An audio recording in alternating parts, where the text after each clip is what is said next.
They told you death is the end, that your life is just a countdown, and one day, poof, it's over. But what if that's the biggest lie you've ever been told? What if you were never meant to die in the first place? Not because your body will last forever, but because you were never just a body to begin with. The truth is hard to swallow at first, but once you see it, there's no turning back.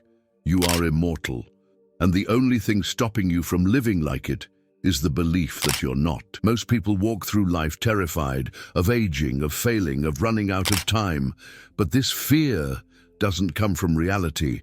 It comes from forgetting your true nature. You're not a fragile human trying to become something more. You're an eternal soul pretending to be small. And that changes everything. You're not here to fix yourself. You're here to remember yourself. And the moment that happens, life starts bending in your favor. In this video, you'll break free from the mental program that keeps you stuck in survival mode. You'll uncover how the illusion of the ego keeps you chasing time, chasing success, chasing worth. And you'll finally understand why your consciousness has always been beyond space, time, and death itself. Watch until the end, because once you feel what it means to live from your infinite power, there's no going back to the old you. 1. The lie of mortality. Since childhood, most people are taught to see life as a countdown. You're born, you age, and one day you vanish. But what if that whole idea is just a mental program? The body ages, sure, but that says nothing about who you really are. Mortality is a story told by the mind, reinforced by culture, religion, and fear.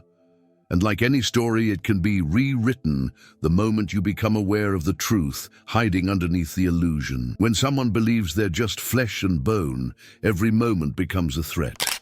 They cling to success, titles, or even relationships out of fear of running out of time. But when you remember that your essence is not your name, your job, or your body, you breathe differently. Imagine facing a challenge knowing you're not racing against death, but expanding into eternity.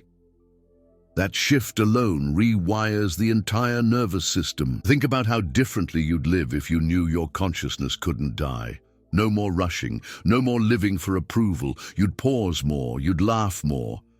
You might even forgive someone today just because. Why carry that into forever?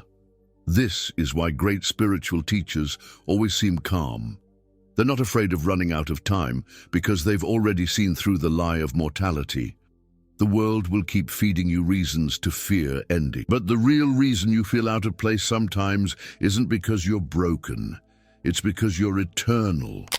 And deep down, you know it. That nagging feeling that there's something more. That this life can't be all there is. That's not doubt. That's your eternal soul whispering the truth you're about to remember. 2. Your true self was never born. Long before you had a name, a face, or even a heartbeat, there was already something there, aware, silent, untouched. That presence wasn't born because it never entered this world through time. It simply is. What people usually call the self is just a character created by the mind, shaped by memories, opinions, and emotional patterns. But the true self?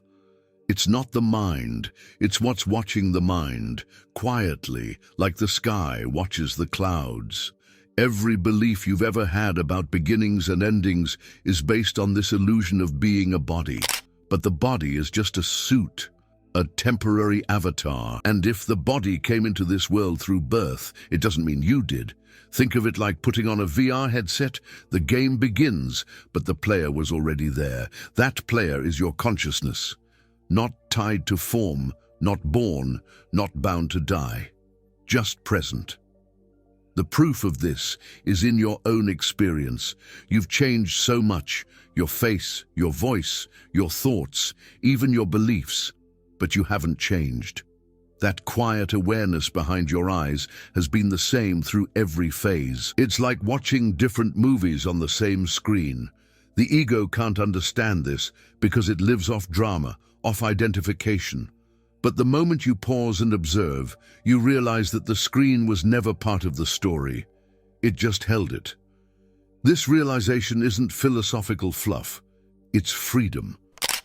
Once you stop trying to improve the character and start connecting with the one watching it, life becomes lighter. You stop fighting to become someone and start relaxing into what you've always been. That's not giving up, it's waking up. And that changes everything, especially when you start to see what exists beyond time and space. 3. The soul exists beyond space and time. The mind lives inside a box made of hours, days, and years, rules that only apply in this little pocket we call the physical world. But your eternal soul, it doesn't play by those rules. It's not from here. It doesn't belong to this timeline. It sees your entire life like a single painting, not a sequence. That's why some people feel déjà vu or have dreams that later come true, because their soul isn't stuck in linear time. Science is slowly catching up. Quantum physics now shows us that particles can be entangled across space instantly, as if distance doesn't exist. That's not just spooky action. It's a hint, a wink from the universe that says, you're more than this. Your soul operates at that level, non-local, timeless, always connected to the whole. While your ego panics over deadlines, your soul is calmly holding the bigger picture. You've probably felt moments where time just disappears, during deep meditation while watching a sunset or in a powerful dream. Those aren't accidents, those are glimpses. The more you tune into that frequency, the less trapped you feel by clocks and calendars. A simple practice. Spend 5 minutes a day doing nothing. Just sit, eyes open or closed. No agenda, just pure awareness. That's how you start to touch what's beyond. This is why spiritual awakening feels like remembering, not learning. Because your soul already knows. It's not gaining knowledge, it's waking up to its real nature. And once that door opens, it becomes impossible to see yourself the same way. Especially when you realize immortality isn't just a fantasy, it's the baseline of who and what you truly are. 4. Immortality is a state of consciousness. Most people think immortality means living forever as a body, but that's just the ego talking. Real immortality isn't about the body surviving, it's about waking up to the part of you that never dies. It's a shift in consciousness. When you stop identifying with the form and start identifying with the formless, you realize you were never in danger. You were never fragile.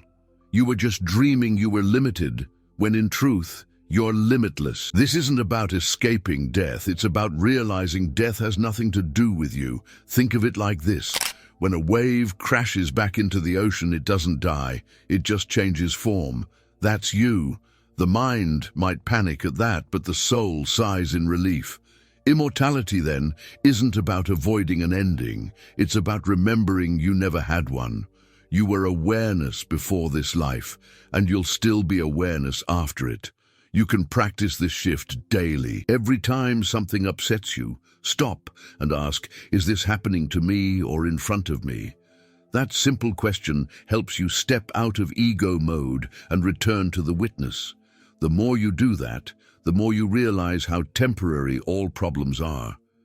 You begin to feel that calm presence behind everything. That's the feeling of immortality. It's not dramatic.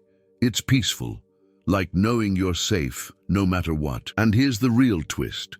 When you live from that state of consciousness, you actually enjoy life more. You stop taking things so personally. You laugh easier. You don't try to control everything. Why? Because you're no longer trapped in the illusion of being a separate, fragile ego. You're living as the eternal soul, remembering its own infinity, and that changes how you see everything, especially the masks you've been wearing. 5. The ego blocks your infinite nature. The ego's job is to survive, and to do that, it has to convince you that you are it, that your name, your job, your beliefs, even your problems are who you are. But here's the trick. The ego isn't evil. It's just scared. It thinks if you remember your infinite nature, you won't need it anymore. And it's kind of right, because once you realize you're the eternal soul, the ego loses its throne, and that freaks it out.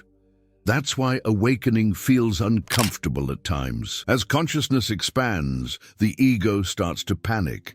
It throws resistance, distractions, even self-sabotage. Ever notice how the moment you start meditating or exploring spiritual truths, your mind suddenly remembers the laundry, or that you forgot to reply to that email from 3 days ago? Classic ego tactic. It's not trying to ruin your progress, it's just terrified of losing control. The ego feeds on identification. It needs labels, roles, stories. So the more you say, I am this or I'm not that, the stronger it becomes. But when you say, I'm aware of this thought, the game changes. You become the watcher, not the thought. You become the open sky, not the passing weather.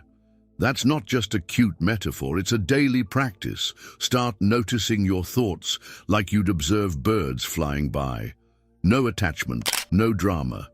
As you develop that witness state, you realize something powerful. The ego isn't the enemy, it's the illusion. And once you stop trying to fix or fight it and just see through it, it starts losing power. What rises in its place is quiet, grounded awareness. The kind that doesn't need to prove anything. And when you feel that presence, you start remembering something ancient, something sacred, something that was never lost, only covered up. 6. Remembering the power you forgot. There's a reason you feel a pull toward deeper truth. It's because you've lived with amnesia, spiritual amnesia. You didn't come here to find yourself, you came to remember. The power you carry isn't something to earn or learn. It's already in you. You just forgot. And the forgetting wasn't your fault. It was part of the setup. The soul chose limitation, not as a punishment, but as a path to rediscover its infinite nature with full awareness. You ever walk into a room and forget why you went in there? That's what incarnating is like. You showed up here full of power, wisdom, immortality, then life slapped a name tag on you and said, welcome to Earth, here's your trauma. But here's the kicker. You're not here to stay lost. You're here to wake up. And that starts by remembering who you actually are underneath all the stories, pure consciousness, untouched and unshaken.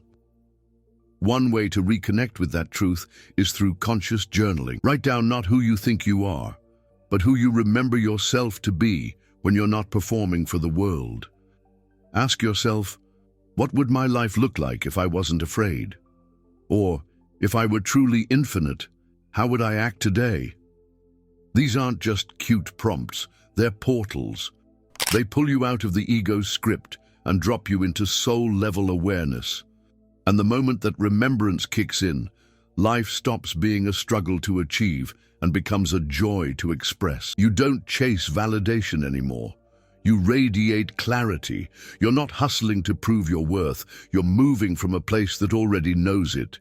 And the deeper you remember, the more your actions start to align with something far greater than survival, something eternal that's been waiting for you to notice.